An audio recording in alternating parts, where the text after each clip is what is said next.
Tapi ada di dalam kitab undang-undang hukum pidana dan berbagai undang-undang, seseorang yang melawan keputusan pemerintah dalam melaksanakan tugasnya itu bisa dijatuhi hukuman pidana.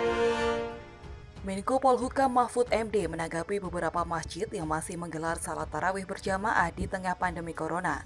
Mahfud MD menyatakan salat tarawih berjamaah di masjid dan mudik bersama bukan pelanggaran hukum.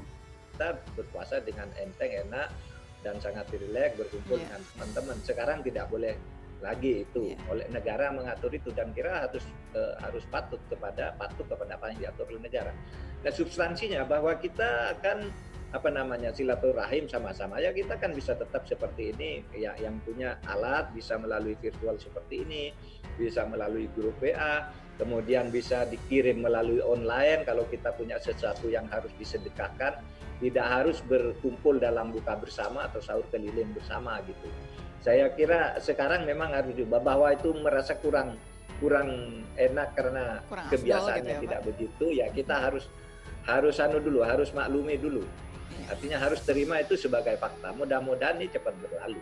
Dan agar ini bisa cepat berlalu, kita taati dulu lah aturan-aturan untuk memutus mata rantai COVID ini. Iya, termasuk juga barangkali nggak ada itikaf di masjid ya Pak ya? Pak, ya, termasuk nggak ada itikaf. Pak, pertanyaannya Pak, terus siapa yang akan mengawasi kalau masih dilakukan oleh masyarakat? Ada beberapa masjid yang saya tahu masih melakukan sholat 5 waktu, walaupun tidak ada tarawih. Sholat 5 waktu berarti masih bersama-sama ya Pak ya, berjamaah. Penegakan sanksinya seperti apa Pak?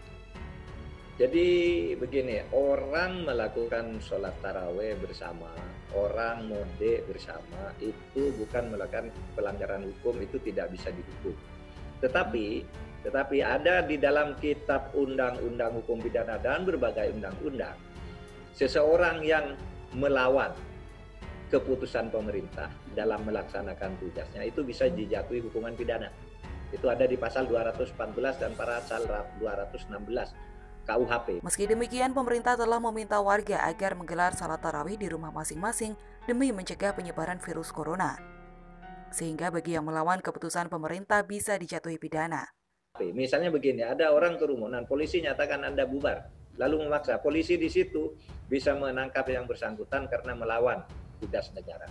Tapi kita tidak perlu terlalu keras begitu. Kita mohon pengertian kepada tokoh-tokoh agama, kepada lurah, kepada camat, supaya diberi pengertian agar tarawih bersama ditiadakan dulu.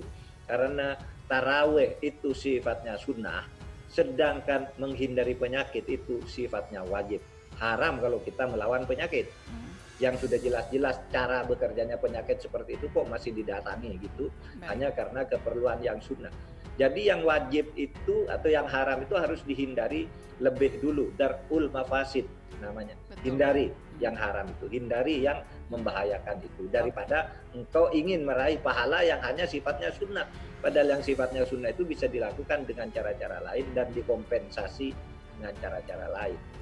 Salat tarawih bersama, mudik bersama, itu bukan pelanggaran hukum, tidak bisa dihukum. Tapi ada di dalam KUHP dan berbagai UU. Seseorang yang melawan keputusan pemerintah dalam melaksanakan tugasnya bisa dijatuhi pidana. Ujar Mahfud MD dalam konferensi pers secara virtual.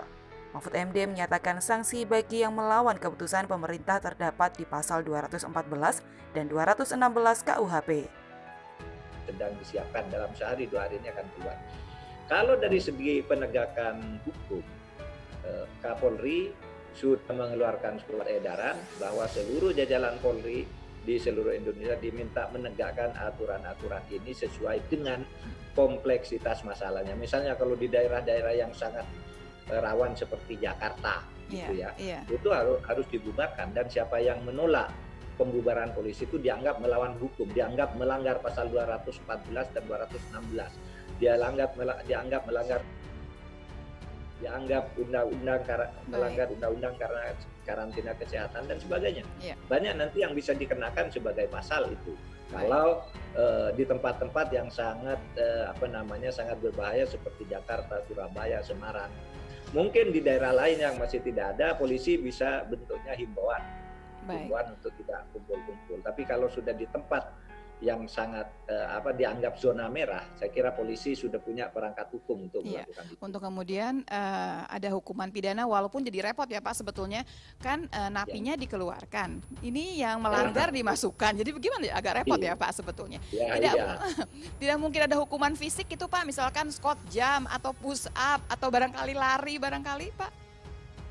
Ya bisa saja kan juga sudah dilakukan di beberapa tempat itu, ada yang suruh lari, ada disuruh push up gitu. Jadi kreatif lah aparat-aparat di berbagai daerah yang berbeda itu bisa memberi treatment yang berbeda juga. Tapi intinya jangan kumpul-kumpul, jangan berkerumun, jangan yang sunnah untuk bersama itu dilanggar.